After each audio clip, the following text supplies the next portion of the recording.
Assalamualaikum warahmatullahi wabarakatuh. Salam sejahtera bagi kita semua. Salam Namo Buddhaya. Perkenalkan, nama saya Igede Yudiantara, mahasiswa program studi Pendidikan Ekonomi dengan NIM digit akhir 067, kelompok 271, kuliah kerja nyata berbasis daring KMBD Universitas Pendidikan Ganesha tahun 2020. Pada kesempatan kali ini, saya akan mempresentasikan mengenai laporan akhir saya selama melaksanakan program KMBD Universitas Pendidikan Ganesha tahun 2020.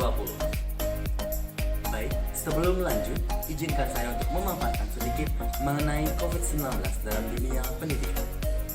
COVID-19 membuat pendidikan yang sebelumnya dilakukan di sekolah harus dilakukan di rumah.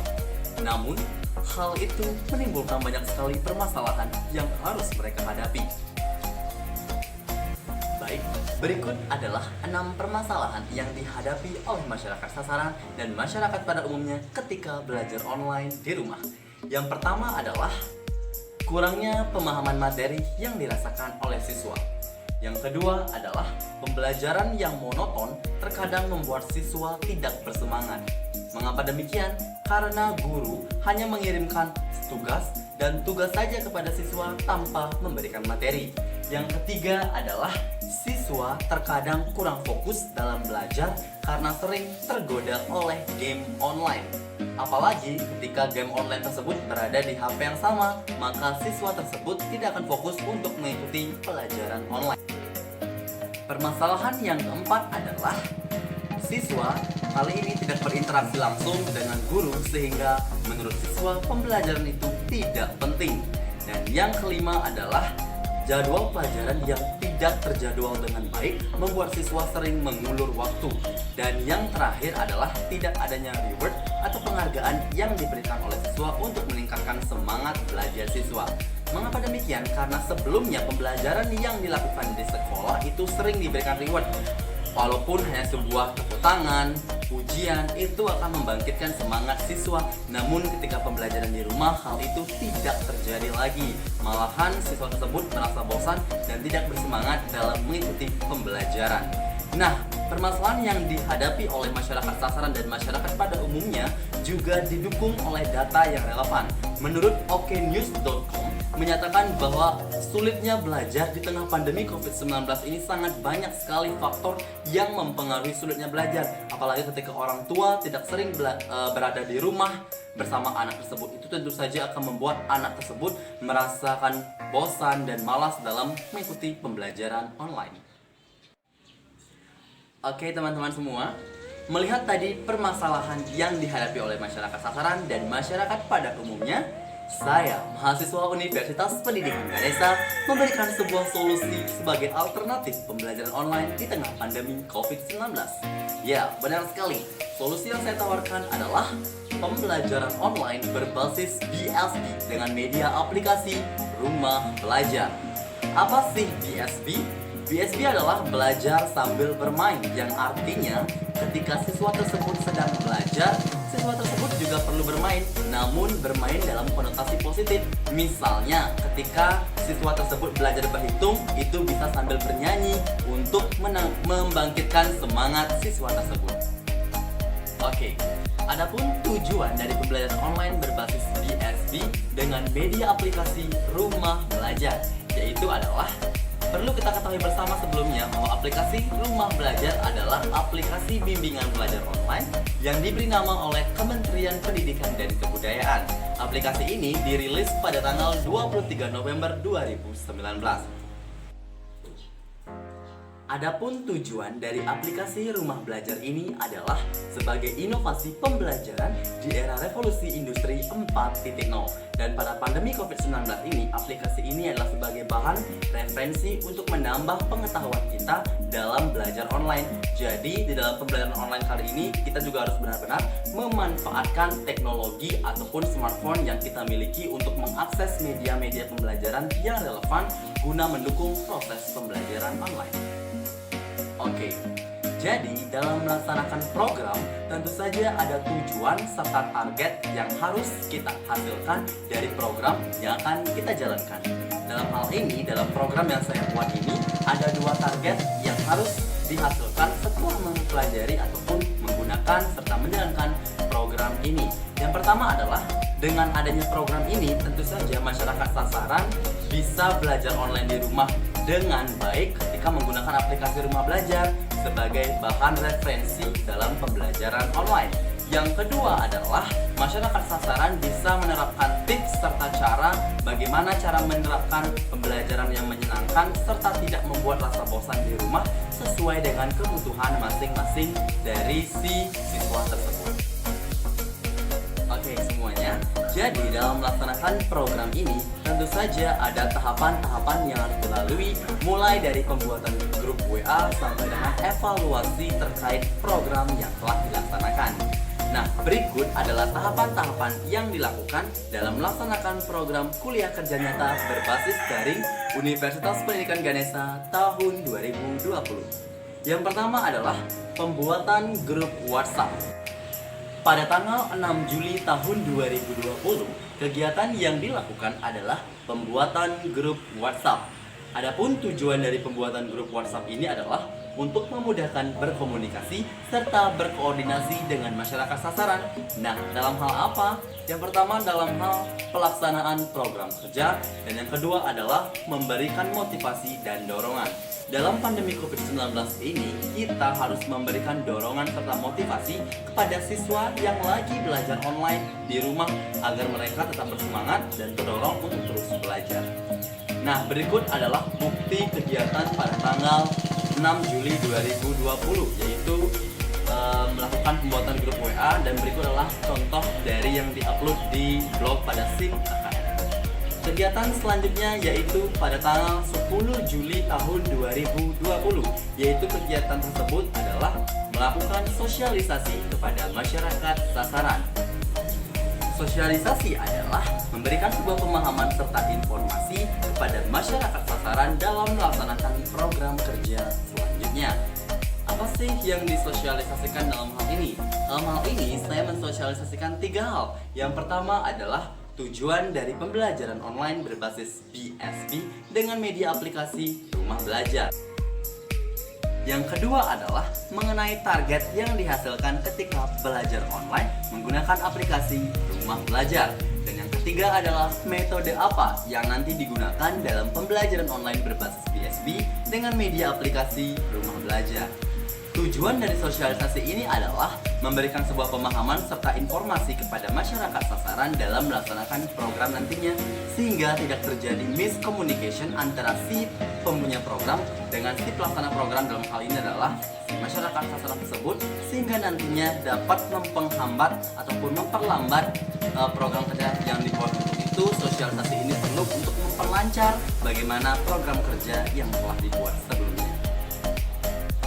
Oke teman-teman semuanya, berikut adalah bukti kegiatan kedua, yaitu pada tanggal 10 Juli tahun 2020. Kegiatan selanjutnya yaitu pada tanggal 15 Juli tahun 2020, yaitu adalah memberikan video tutorial dan tips cara belajar yang menyenangkan di rumah kepada masyarakat sasaran.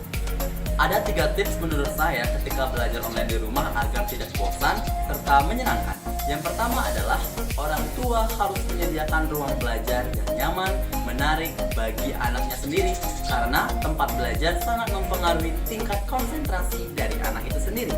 Yang kedua adalah sharing atau berbagi.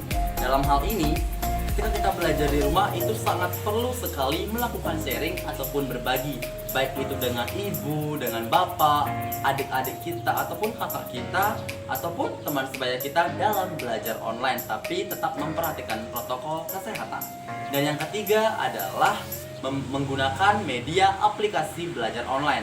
Banyak sekali pembelajaran dengan menggunakan media aplikasi online, misalnya menggunakan aplikasi Rumah Belajar, Kuiper Video, Ruang Guru. Jadi itu adalah sebagai bahan referensi kita dalam melaksanakan pembelajaran online di rumah. Berikut adalah bukti dari kegiatan pada tanggal 15 bulan Juli tahun 2020. Nah, kegiatan selanjutnya yaitu adalah memperkenalkan media pembelajaran yang digunakan. Kegiatan ini berlangsung pada tanggal 18 Juli tahun 2020. Nah, kita akan memperkenalkan media aplikasi Rumah Belajar. aplikasi rumah belajar ini memiliki kelebihan yang sangat banyak sekali. Yang pertama adalah konten-konten yang dibuat tersebut sangat menarik. Yang kedua, gratis. Yang ketiga adalah memiliki fitur-fitur menarik. Ada fitur bank soal, fitur sumber belajar, fitur kelas maya, laboratorium, serta masih banyak lagi fitur-fitur yang bisa diakses dalam pembelajaran online ketika kalian belajar di rumah.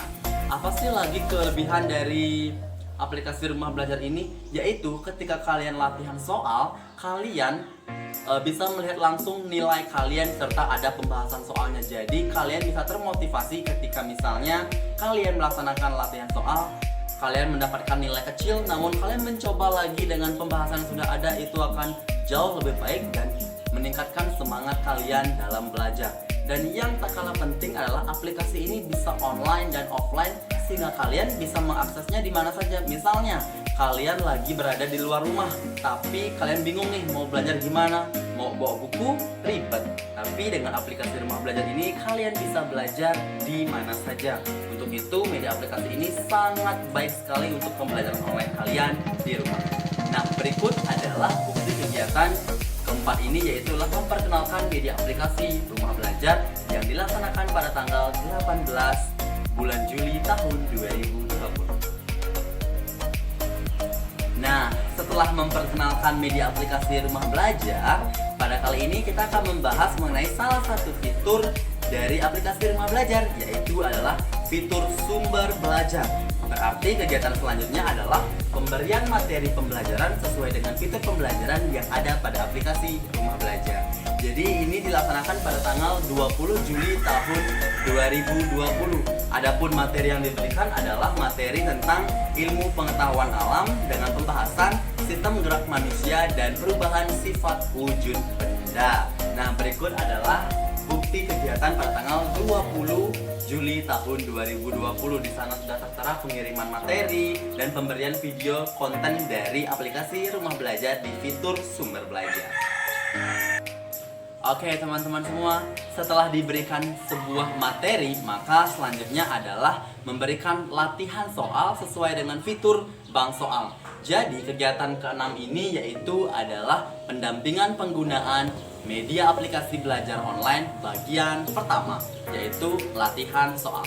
Pada tanggal 22 Juli 2020, saya memberikan sebuah evaluasi, yaitu dengan memberikan sebuah soal kepada adik tersebut, kemudian dijawab pada Google Form dan langsung melihat berapa sih skor yang mereka peroleh ketika menjawab sesuai dengan materi yang diberikan pada kegiatan sebelumnya tersebut.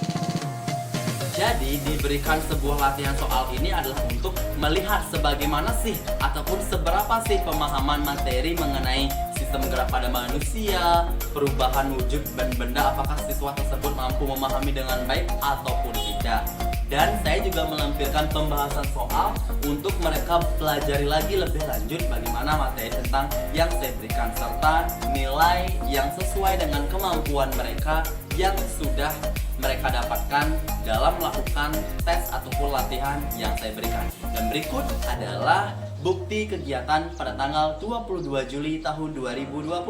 Bisa dilihat di slide, itu adalah tentang bagaimana saya memberikan sebuah soal, memberikan aturan-aturan dalam menjawab soal, serta pembahasan soal yang nantinya berguna bagi mereka dalam belajar di rumah mereka masing-masing sesuai dengan kebutuhan mereka.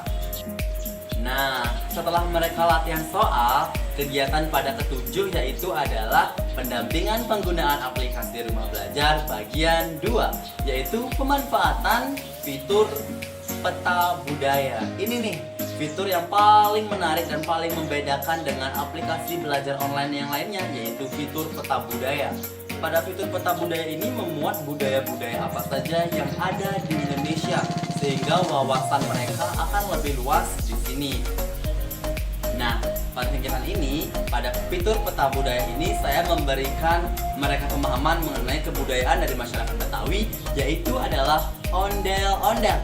Yuk kita nonton ondel-ondel, nyok. Seperti itulah ungkapan dari kata ondel-ondel tersebut. Jadi saya memberikan materi melalui video, melalui PowerPoint, sehingga pemahaman mereka mengenai budaya dari masyarakat Betawi ini bisa terarah seperti itu. Jadi mereka bisa mengetahui kebudayaan apa sih yang ada di Indonesia, dan masih banyak lagi seperti saya lihat di sana ada bagaimana zaman purbakala, ondel-ondel, dan masih banyak lagi ada di fitur peta budaya tersebut. Jadi berikut adalah bukti kegiatan pada tanggal 27 Juli tahun 2020.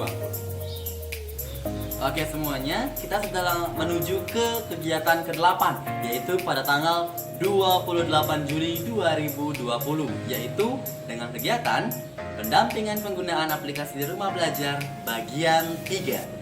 Pada kegiatan kali ini kita masih menggunakan fitur sumber belajar untuk memberikan materi kepada masyarakat sasaran dengan materi bilangan pangkat 2 dan bilangan pangkat 3 untuk menambah wawasan mereka mengenai matematika. Nah, berikut adalah bukti kegiatan pada tanggal 28 Juli tahun 2020. Nah, teman-teman semua, jadi kegiatan ke-9 kita dilaksanakan pada tanggal 29 Juli 2020, yaitu adalah pemberian soal terkait materi yang sudah diberikan pada tanggal 28 Juli 2020. Jadi latihan soal ini bertujuan untuk melihat apakah siswa ataupun masyarakat sasaran tersebut sudah belajar ataupun belum tentang materi yang sudah diberikan semalam. Nah, untuk itu latihan soal ini sangat perlu untuk mengasah kemampuan mereka. Nah, berikut adalah bukti kegiatan ke-9, yaitu pada tanggal 29 Juli tahun 2020. Oke semuanya, kita sudah sampai di kegiatan yang ke-10, yaitu melakukan evaluasi terkait program yang telah dijalankan. Jadi kegiatan ini berlangsung tanggal 1 Agustus tahun 2020 dengan memberikan kuesioner kepada masyarakat sasaran untuk melihat bagaimana sih partisipasi mereka setelah mengikuti program selama 1 bulan ini. Adapun tujuan dari evaluasi ini adalah untuk melihat apakah aplikasi ini penting atau tidak bagi masyarakat sasaran, serta bagaimana pengaruh aplikasi rumah belajar bagi masyarakat sasaran tersebut. Dan semoga adik-adik serta masyarakat sasaran mampu menggunakan aplikasi rumah belajar sebagai referensi kalian dalam belajar online. Nah, demikian laporan akhir kegiatan kuliah kerja nyata berbasis daring Universitas Pendidikan Ganesha tahun 2020. Saya mengucapkan terima kasih yang sebesar-besarnya dan mohon maaf jika ada kekurangan dalam video ini, dan saya tutup dengan para mesanti. Om Santi Santi Santi Om. Wassalamualaikum warahmatullahi wabarakatuh. Salam sejahtera bagi kita semua. Salam Namo Buddhaya.